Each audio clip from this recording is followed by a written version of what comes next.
Ada setengah golongan, bahkan agama, yang mengatakan bahwa hari kiamat itu tidak ada. Kerana alam semesta ini qadim, kekal abadi. Maka dibantah dalam sifat 20. Wujud, qidam, baqa, mukhalafatuhu lil hawadith. Qiyamuhu binafsihi, wahdaniyah, qudrat, iradat, ilmun, hayat, sama', basar, kalam. Ini disusun oleh akidah Asy'ariyah untuk membantah orang yang mengatakan ada dua yang qadim selain daripada Allah Subhanahu wa taala. Yang wujud sebenar wujud Allah. Sedangkan kita wujud kerana kita diwujudkan. Ada yang maha mewujudkan, yaitu wajibul wujud Allah. Wujud qidam, kekal. Yang qidam itu qadim Allah Subhanahu wa taala. Bila ada orang mengatakan bahawa alam ini qadim, maka syiriklah dia.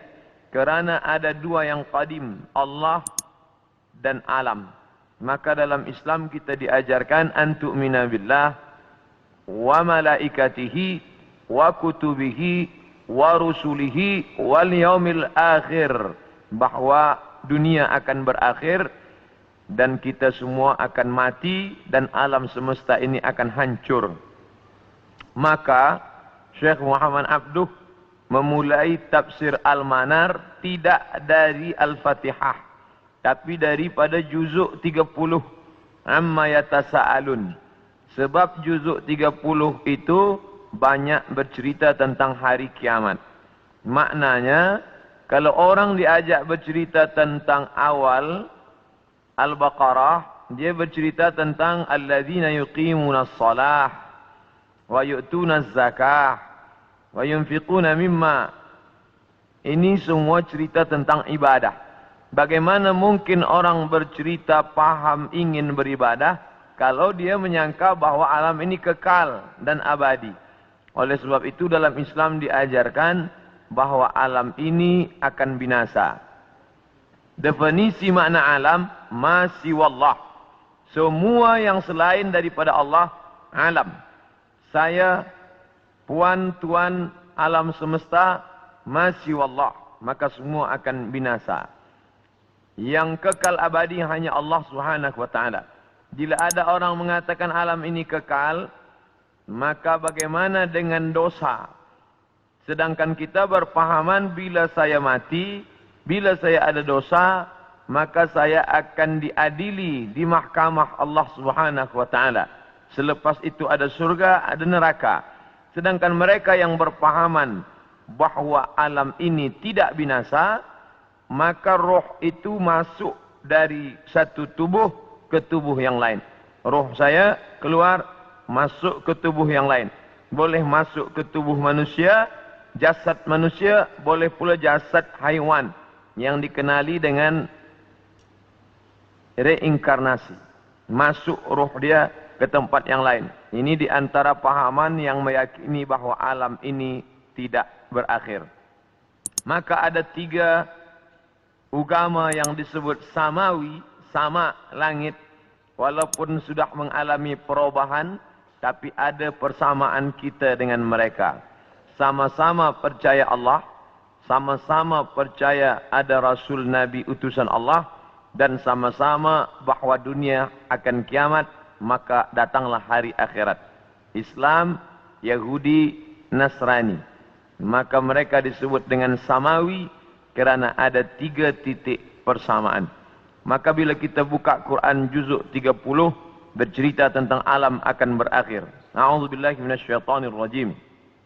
Idza as-samaa'u fatarat, ketika langit terbelah. Sekarang ada isu global warming, panas. Mengapa panas dunia ini? Mereka berkata bahawa lapisan yang melindungi kita di atas ozon mengalami penipisan atau bocor. Tapi yang terjadi, kata Allah SWT, idza as-samaa'u fatarat, langit terbelah. Sekarang bila ada batu besar yang akan menimpa kita dari luar, dia tidak akan mungkin sampai ke Kuala Lumpur. Sebab dia akan habis kerana ada lapisan yang dibangun Allah yang dibina. Dalam Al-Quran dikatakan, وَبَنَيْنَا فَوْقَكُمْ سَبْعًا شِدَادًا.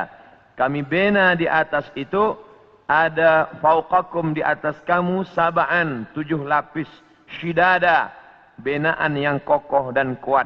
Itulah mengapa kita sampai hari ini aman, tidak ada yang mengganggu dari atas. Dari bawah pula Allah berfirman dalam surat An-Naba, juzuk 30 surah yang pertama, wal jibala autada, wal jibal bukit-bukit, autada sebagai pasak. Bila tiang khemah tidak mungkin tumbang kerana ada pasak, maka bumi ini pun sama dengan kain yang menutup meja. Inilah kerak bumi bagian atas, dia menutup meja. Sebenarnya dia bergerak. Mengapa dia tidak bergerak? Kerana ada paku-paku yang membuat dia terhunjam ke dalam sehingga dia tidak bergerak liar. Maka paku itu adalah wal jibala autada, bukit-bukit sebagai pakunya.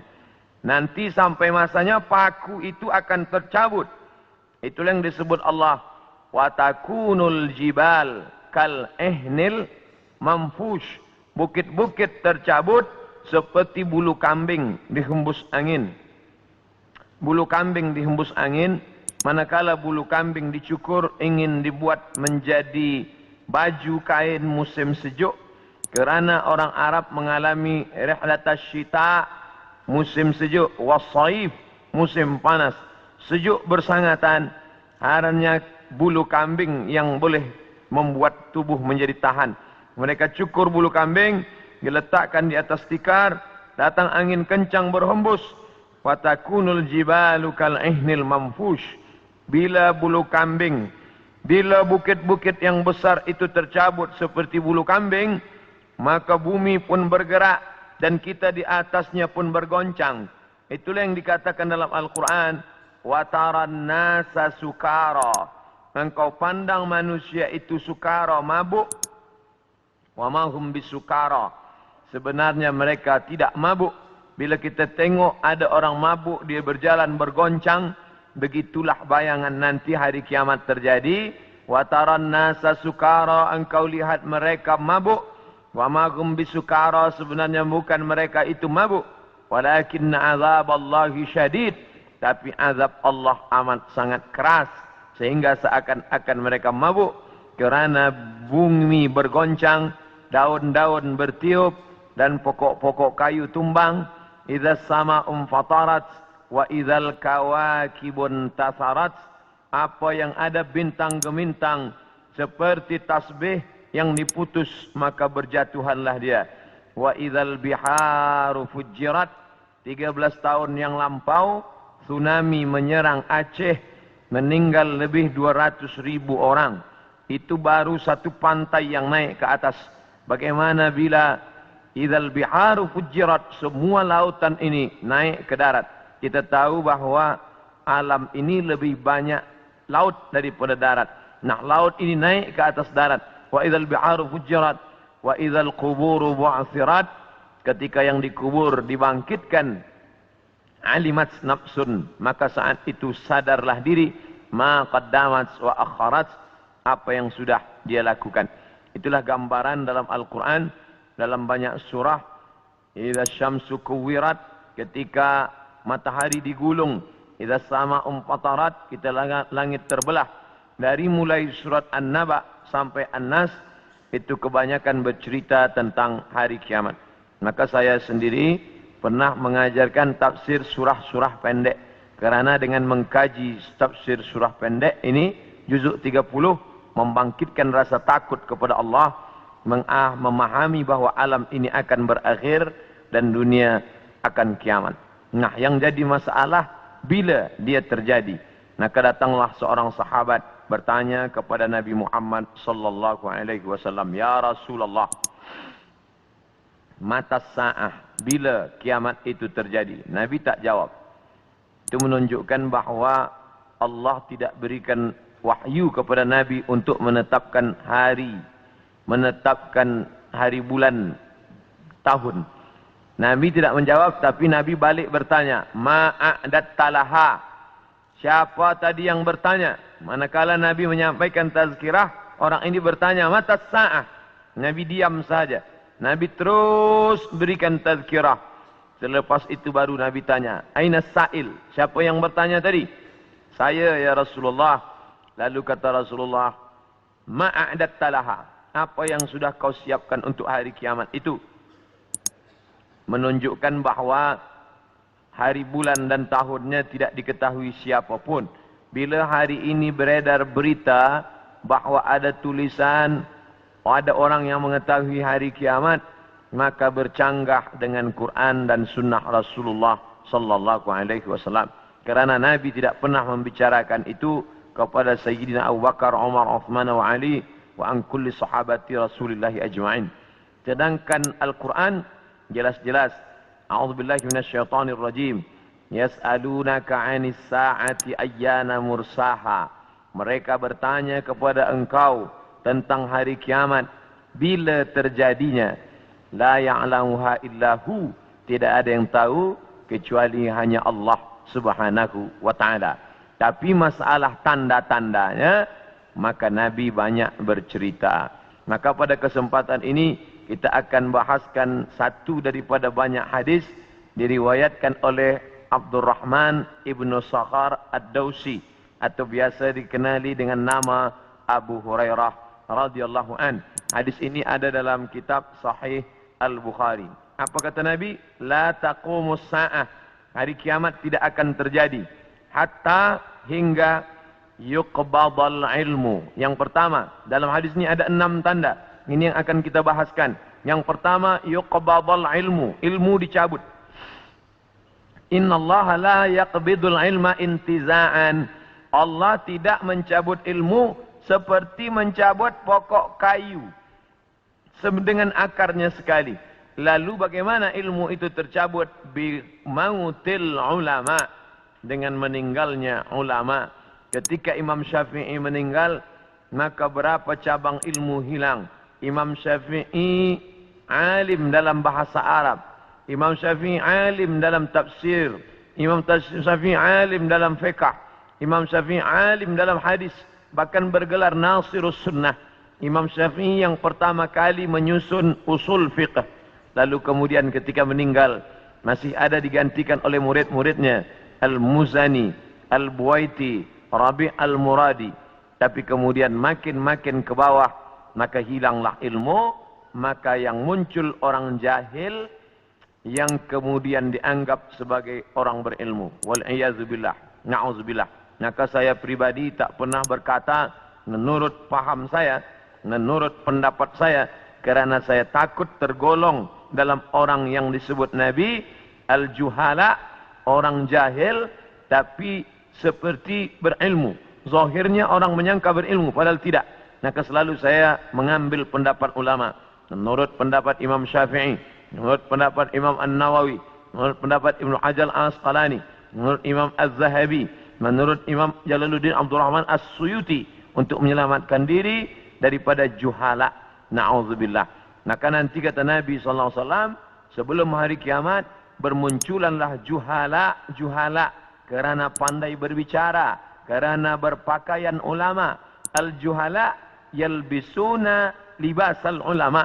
Orang jahil tapi memakai pakaian ulama, pandai berbicara, lalu orang menyangka dia alim, padahal dia tak lebih daripada orang dhalla wa adalla, sesat dan menyesatkan. Sebenarnya kiamatnya sudah terjadi pada isinya, tapi alamnya belum kiamat besar. Maka kata ucapan Nabi SAW dalam suatu hadis, idza wussidal amru ila ghairi ahlihi, bila diberikan suatu perkara bukan kepada ahlinya, bukan kepada orang yang faham, fantaziris sa'ah, maka tunggulah kiamat. Makna kiamat di situ bukan kiamat alam semesta, tapi kiamat isinya. Bila pembinaan masjid ini diberikan kepada orang yang tidak pakar, tidak memiliki kepakaran pada bidang itu, fantaziris sa'ah, maka tunggulah sa'ah, kiamat, hari kiamat. Makna kiamat di situ bukanlah kiamat alamnya, tapi isinya sudah kiamat. Begitu juga dengan ucapan Nabi tentang masalah idza waqa'a ala ahadikumul qiyamah, bila terjadi kiamat pada salah seorang kamu, wa fi yadihi fasilah, di tangannya ada anak korma, falyaghrisha, tanamlah, karena dia akan menanam itu, lalu kemudian dia mati. Bagaimana mungkin kiamat terjadi pada satu orang? Maka makna kiamat dalam hadis ini, alamnya tidak kiamat, tapi orang itu mengalami kiamat, maknanya mati dia. Na'udzubillah. Oleh sebab itu maka bahwa kiamat sudah terjadi pada isinya, ya, karena banyaknya orang jahil. Yang kedua, wa taksuruz zalazil, banyak terjadi zalazil. Zilzal, gempa. Zalazil, gempa. Maka kita lihat, idza zulzilatil ardu zilzalaha, bila sudah digoncangkan bumi itu, wa akhrajatil ardu athqalaha, dan dia menggoncangkan, lalu keluarlah isi yang ada di dalamnya. Dulu terjadi juga gempa, faj'alna 'aliyaha safilaha, kami jadikan bagian dalam naik ke atas, bagian atas turun ke bawah. Amtarna alaihim, kami hujani mereka, bihijaratin, dengan batu, min sijilin mandud, dari tanah liat yang terbakar. Sudah lama terjadi, tapi hari ini terjadi lebih banyak lagi di banyak-banyak tempat. Bahkan gempa tak lagi terhitung. Hari ini terjadi di sini, hari ini terjadi di sini. Ini menunjukkan bahwa salah satu dari tanda-tanda itu sudah muncul, mengingatkan kita. Apakah dengan terjadinya ini lalu kita stres, setelah ini lalu kita tidak beraktiviti, lalu setelah ini kita tidak lagi beramal? Bukan begitu makna memahami tajuk kajian kita ini.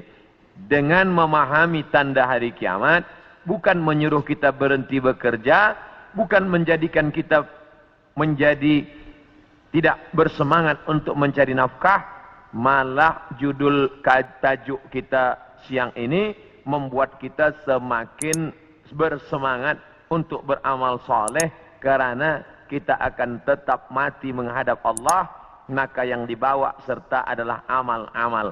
Makanya dalam sebuah ungkapan, bukan hadis Nabi, i'mal lidunyaka, beramallah untuk duniamu, ka'annaka ta'ishu abada, seakan-akan kau hidup untuk selamanya. Wa amal li akhiratika, beramallah untuk akhiratmu, ka'annaka tamutu ghadan, seakan-akan kau mati besok. Maka siang ini kita salat zuhur pukul 1:30, maka seakan-akan inilah zuhur yang terakhir. Saya akan sampaikan tazkirah ini dalam 60 menit. Selepas itu kita akan buka soalan, kita akan jawab masalah-masalah yang ditanyakan terkait dengan tajuk kita sebahagian besarnya. Maka selepas mengkaji tajuk tanda-tanda hari kiamat, bukan membuat kita lalu berhenti beramal, tapi membuat kita makin bersemangat beramal. Kerana ternyata alam akan berakhir, rumah yang besar akan hancur, kereta tak dibawa serta, yang dibawa hanyalah illal ladzina amanu, iman, wa amilus salihat, dan amal-amal saleh. Lain daripada itu tinggal. Maka bagi sesiapa saja yang ikut tajuk kajian kita ini, selepas ini bertambah amalnya, bertambah khusyuknya, bertambah takutnya, itulah orang yang berhasil. Adapun selepas ini tak ada perubahan apa-apa, biasa sahaja, maka termasuk orang-orang yang mubazir. Innal mubazzirina kanu ikhwanas syayatin. Orang yang mubazir adalah ikhwan, saudara-saudara syaitan. Mengapa begitu? Dia sudah mubazir waktu, dia sudah mubazir energi, dia tidak mendapatkan manfaat apa-apa. Padahal ayat-ayat yang kita baca, idza tuliyat alaihim ayatuhu, kalau dibacakan ayat-ayat Allah, zadathum imana, bertambahlah imannya. Dari dua tanda ini ada perbezaan. Tanda yang pertama tidak tampak, ilmu dicabut. Tidak nampak mana ilmu yang dicabut, mana ilmu yang kekal. Yang kedua, zalazil, gempa. Ini nampak, bisa dirasakan. Berapa skala Richter? Ini semua orang tahu. Bahkan bergoncang. Ada kaca yang pecah, ada dinding rumah yang retak. Itu terjadi belakangan ini lebih banyak lagi signal pertanda bahwa Allah Subhanahu wa taala akan mengakhiri dunia ini. Lalu kemudian berikutnya adalah wa yataqarabuz zaman. Zaman, masa, waktu, yataqarab, saling mendekati. Apa makna saling mendekati? Tidak lagi terasa. Baru saja hari Jumat, esok hari kita sudah solat Jumat. Baru saja Idul Adha, kita sudah membeli kambing dan sapi untuk Idul Adha berikutnya. Baru saja lepas Idul Fitri, sudah bersiap-siap lagi hendak memasuki bulan Ramadan. Itu kita rasakan sekarang. Apakah sebenarnya waktu itu berkurang? Waktu tidak berkurang. 24 jam, 12 jam siang, 12 jam malam. Dari dulu sampai begitu. Lalu mengapa terasa yataqarabuz zaman? Kerana ada alat-alat yang membuat kita merasa cepat. Dengan tumbuhnya alat-alat elektronik, datangnya internet. Sehingga zaman begitu cepat tak terasa. Dulu orang duduk lama terasa baru berakhir petang hari. Tapi hari ini tak terasa. Petang, siang, malam berputar begitu cepat. Wa yataqarabuz zaman. Maka ini kita rasakan makin hari makin kuat. Apa yang ada pada kita masa kecil dulu, sekarang sudah tidak ada lagi. Permainan-permainan anak kecil seperti layang-layang, seperti gasing dan lain sebagainya. Orang sudah bermain digital semua dan hilanglah permainan yang mengambil masa waktu ini. Lalu kemudian waktu semakin pendek dan puncanya adalah orang sudah tidak lagi peduli kepada jiran tetangga, tak lagi memperdulikan masa, sehingga hilanglah apa yang diberikan Allah. Padahal Allah SWT berikan masa ini dan kita semua akan ditanya tentang masa yang sudah kita pakai. La tazulu qadama 'abdin, kaki anak Adam tidak akan bergeser, pindah di satu tempat lain. Hatta yus'al, sampai hingga ia ditanya. Pertanyaan banyak. La tus'alunna yawma idzin 'anil na'im. Kamu akan ditanya tentang banyak pertanyaan. Tapi satu di antara pertanyaan itu adalah an umrihi fima afnah. Umur kemana saja kamu pakai. Maka pertanyaan yang paling banyak tak dapat dijawab oleh manusia adalah umur, usia. Kemana saja kau pakai yang dititipkan Allah Subhanahu wa ta'ala. Wa yataqarabuz zaman, waktu semakin dekat. Yang keempat, wa tazharul fitan, banyak terjadi fitan. Fitan jamak daripada fitnah. Fitnah terjadi. Berbagai macam fitnah terjadi. Kita lihat ada fitnah Sunni Syiah, ada fitnah khalqil Quran, ada fitnah Ahmadiyah, ada fitnah Khawarij, ada fitnah Rafidah. Berbagai macam fitnah. Fitnah di grup WhatsApp, fitnah di Facebook, fitnah di Twitter, fitnah. Ini fitnah makin banyak. Dulu orang datang menceritakan aib orang lain, hanya berdua saja dia dengan jirannya. Hari ini orang berkelompok-kelompok membuat grup-grup fitnah. Hingga semakin besar, semakin habis waktu disebabkan itu semua. Dulu orang bila ingin memfitnah, maka dia datang ke suatu tempat. Tapi hari ini dia tidak keluar dari rumahnya, tapi dia sudah mampu menyebarkan fitnah-fitnah. Makna fitnah ada dua. Yang pertama, tohmah, tuduhan-tuduhan tanpa bukti. Yang kedua, makna fitnah adalah membunuh. Makna fitnah adalah menyiksa. Banyak penyiksaan. Berapa kali kita tidak sanggup menyaksikan video bagaimana penyiksaan muslimin di Rohingya.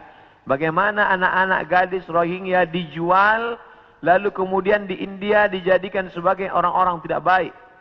Bagaimana penyiksaan yang dilakukan oleh Burma kepada muslimin Arakan Rohingya. Bagaimana kemudian yang terjadi di Palestina hari ini sampai hari ini tetap berlanjutan terus. Na'udzubillah. Maka betul kata Nabi SAW, kalau sudah dekat masa hari kiamat, maka yang terjadi adalah yaksurul fitan, maka banyaklah fitnah terjadi. Makanya selalu sebelum salam kita katakan, Allahumma inni a'udzubika min azabi jahannam, jauhkan kami daripada azab jahannam, wa min azabil qabri, daripada azab kubur, wa min fitnatil mahya wal mamat, jauhkan kami dari fitnah hidup dan mati. Fitnah mati, azab. Dua fitnah mati, azab kubur dan kemudian azab di akhirat. Tapi ada fitnah yang luar biasa, fitnatul mahya, fitnah ketika dalam hidup pun dia sudah merasakan fitnah yang luar biasa. A'udzubillah. Yang selanjutnya, yang kelima, yaitu yaksurul haraj. Haraj, kata Nabi, wa huwal qatslu, pembunuhan yang banyak. Bagaimana mereka boleh menghabisi kaum muslimin bertetangga dekat. Slobodan Milosevic ingin menghabisi semua etnis Bosnia Hersek, habis semuanya. Itu terjadi tahun 90-an. Lalu kemudian sekarang berdamai. Lalu kemudian bagaimana pembantaian di Irak. Dari sejak mulai Presiden Amerika sampailah yang terakhir. Terus mereka membantai umat Islam. Lalu kemudian terjadi pula yang terakhir. Tidak berakhir sampai hari ini. Sampai-sampai Presiden Amerika mengatakan ini adalah ibu kota Israel. Dengan mengakui itu sebagai ibu kota Israel, maka semua orang yang berada di dalam itu tidak lagi diakui sebagai orang Palestina. Efek daripada itu adalah bahwa ini tidak lagi dianggap sebagai milik umat Islam, tapi justru sebagai orang Islam yang memiliki tempat ibadah di tanah orang kafir. Na'udzubillah. Oleh sebab itu, maka banyaklah al-haraj, pembunuhan. Dulu pun ada juga pembunuhan, betul, tak salah. Ada Romawi membunuh Persia, Persia membunuh Rom. Itu biasa, itu terjadi. Tapi zaman sekarang pembunuhan merajalela karena alat untuk membunuh itu diciptakan lebih banyak. Senjata-senjata dari besi diciptakan lebih banyak lagi untuk menghabisi umat manusia. Maka itulah yang dikatakan Nabi, yaksurul haraj. Apa salah kita? Mengapa kita dihidupkan Allah di zaman ini? Mengapa kita tak hidup di zaman Abu Bakar, Umar, Uthman wa Ali? Maka ada kabar gembira dari Nabi SAW. Al-ibadatu fil haraj. Orang yang tetap istiqamah beribadah fil haraj. Ketika banyak pembunuhan ini, tetap imannya kuat, tetap dia istiqamah. Kahijratin ilayya. Seperti orang yang berhijrah kepada Nabi Muhammad sallallahu alaihi wasallam. Mudah-mudahan kita termasuk orang yang tetap istiqamah dalam keadaan banyak pembunuhan dan kita seperti orang yang berhijrah walaupun sudah 1439 tahun lampau, tapi kita tetap diakui sebagai umat Muhammad sallallahu alaihi wasallam dan seperti orang yang berhijrah. Makanya sekarang ada orang istilah ini adalah hijrah saya. Ini adalah momen hijrah saya. Sebenarnya tidak lagi ada hijrah. La hijrata ba'dal fath. Setelah pembebasan kota Makkah, tidak lagi ada hijrah. Yang dimaksud hijrah adalah pindah dari batil kepada hak, pindah dari syirik kepada tauhid, pindah dari jahil kepada ilm. Itulah makna daripada hijrah. Kemudian yang keenam, hatta yaksura fikumul mal fayafidhu. Banyak orang yang melimpah ruah hartanya sampai yafidu, seperti air yang penuh tumpah. Banyak orang-orang kaya. Dulu orang hanya kaya tapi masih ada batasnya. Sekarang ada orang yang amat sangat kaya tanpa batas, tapi tidak tahu lagi dia mau dibuat kemana kekayaan ini. Dan itu terjadi hari ini. Dulu orang kaya karena dia berniaga, bekerja. Ada orang kaya karena dia menjual emas. Ada orang kaya karena dia beternak sapi, kambing. Ada orang kaya karena dia membuat kolam ikan. Artinya dia bekerja, keluar peluh keringatnya baru dia kaya. Hari ini ada orang yang duduk-duduk saja, tapi kekayaannya amat sangat melimpah ruah. Maka apa yang dikatakan Nabi SAW terwujud hari ini, yang menunjukkan hari kiamat itu hampir saja terjadi. Bahkan ketika Isra Mi'raj pun, Nabi melihat ada seorang perempuan tua yang melambaikan tangannya memanggil. Lalu Nabi bertanya kepada Jibril alaihissalam, siapa itu Jibril? Jibril menjawab, itulah dunia yang sudah tua. Walaupun sudah tua dia tetap berhias kerana dia tak ingin tua. Dunia dengan usianya yang tua, hampir kiamat. Dia tetap berhias dengan perhiasan-perhiasan harta benda. Dengan benaan-benaan yang besar. Tapi sebenarnya dia semakin tua dan sampai masanya terjadilah apa yang dikatakan Allah Subhanahu wa taala, hancur semuanya, berkeping tak bermakna sama sekali. Maka ini salah satu tanda yang dikatakan Nabi sallallahu alaihi wasallam.